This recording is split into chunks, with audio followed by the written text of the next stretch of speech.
I think I'm going to put my executive facilitator hat on, and I'm going to ask the last question, which is one of the ones that we had talked about prior. One of the frameworks that y'all use in the memorandum of agreement that you've submitted to state agencies and asking to partner with them is an ask that first and foremost, they do no more harm, that both Enbridge and these regulatory agencies do no more harm. And I was curious if y'all could speak to, like, what does that look like to you moving forward from here for state agencies to take accountability and for Enbridge to take accountability and to move forward in a way that does no more harm? And I think we'll conclude there.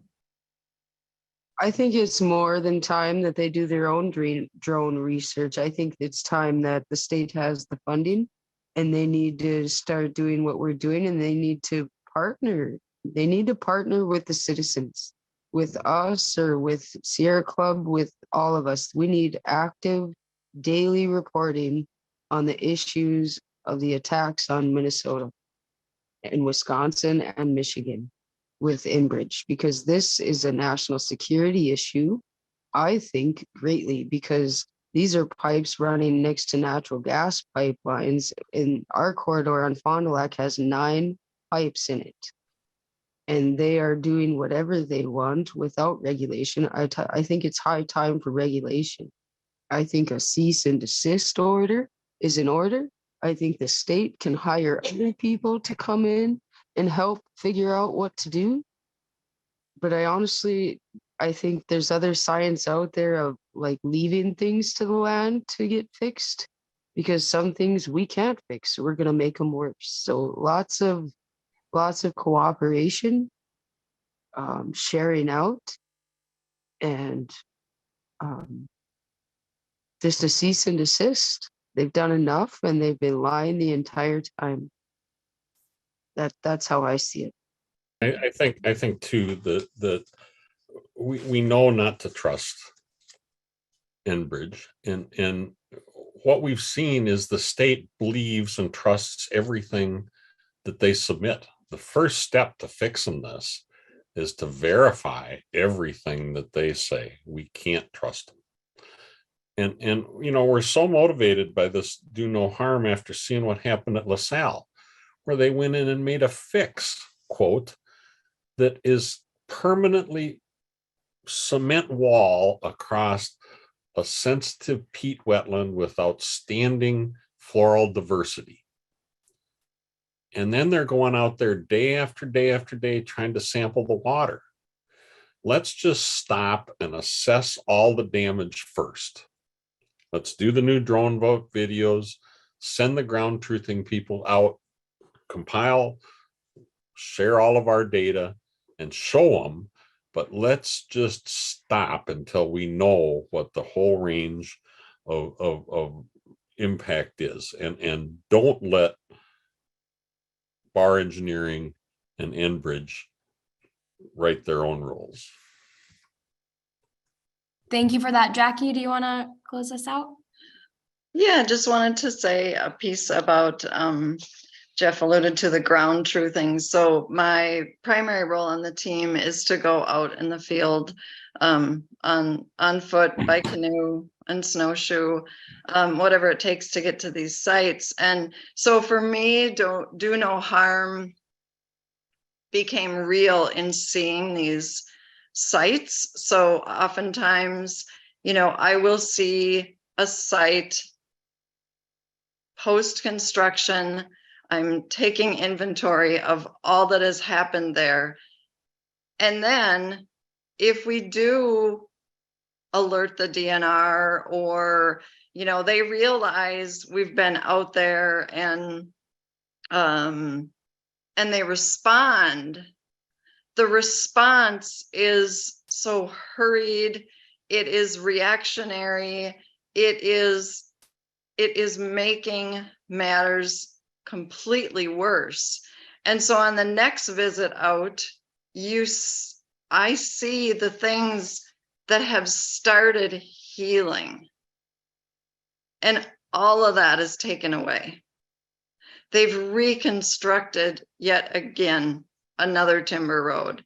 They're putting more pressure on those wetlands, the heavy equipment.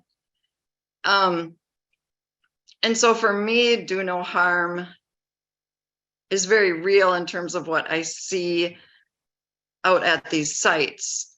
And it's hard enough to witness the first time.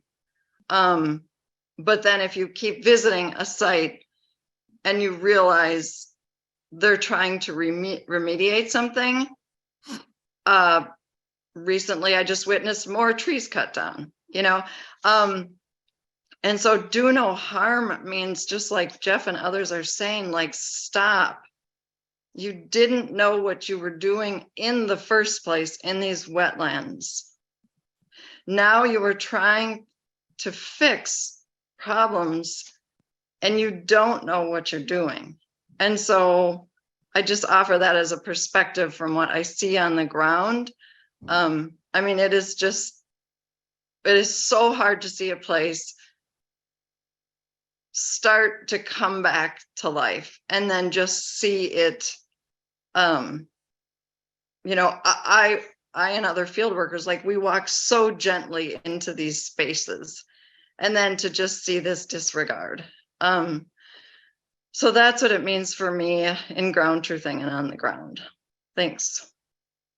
Thank you, Jaci. And we'll go to Ron for a last reflection on this, and then we'll wrap up and call it an evening. Thanks, Ron. Amikwag, I'd like to touch on Jaci's comments and about doing no harm.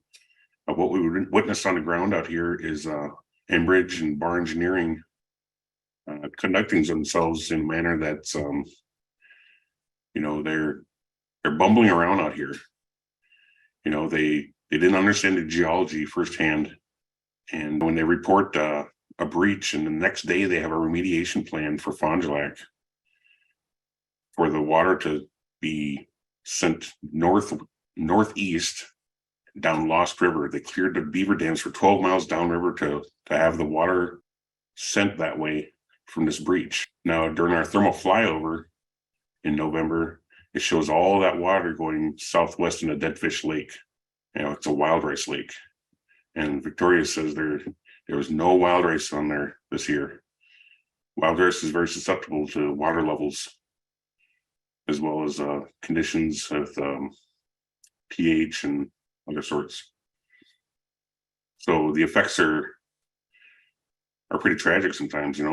People depend on those lakes for livelihoods, for food. Our treaty rights protect that. We see it out there at La Salle Valley, there with that dam they put in.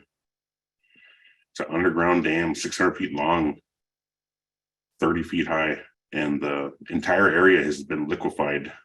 It looks kind of dry on top, but you fall through. I went in over my knees, and I'm lucky there was people there with me. Otherwise, I'd still be out there. I got stuck. It felt like 10,000 pounds pulling on my leg when I fell in. And it's pretty dangerous now. So that's why I call that place a safety hazard to the public. There's public land out there. They've created a huge hazard.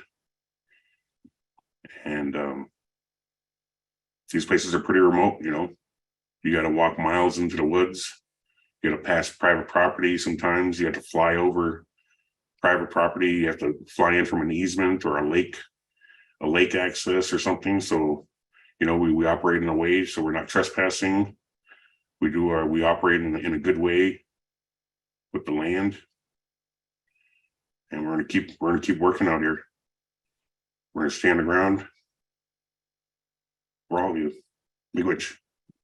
Thank you, Ron. And thanks so much to everyone for joining us this evening, for so many folks staying on to hear more of the discussion. I'll just reshare in the chat the YouTube link to hear more, to learn more from Waadookawaad Amikwag, the email address to get in touch with them if you have further thoughts. So many people had ideas about strategy, about where this work goes next. Please reach out. And like I said, we'll send a follow-up email with resources and ways to stay tuned into the future. So thank you, everyone, for taking some action tonight and joining us and bearing witness to all this work. And thank you to our panelists in Waadookawaad Amikwag for all the work you all have been doing. Good night, everyone.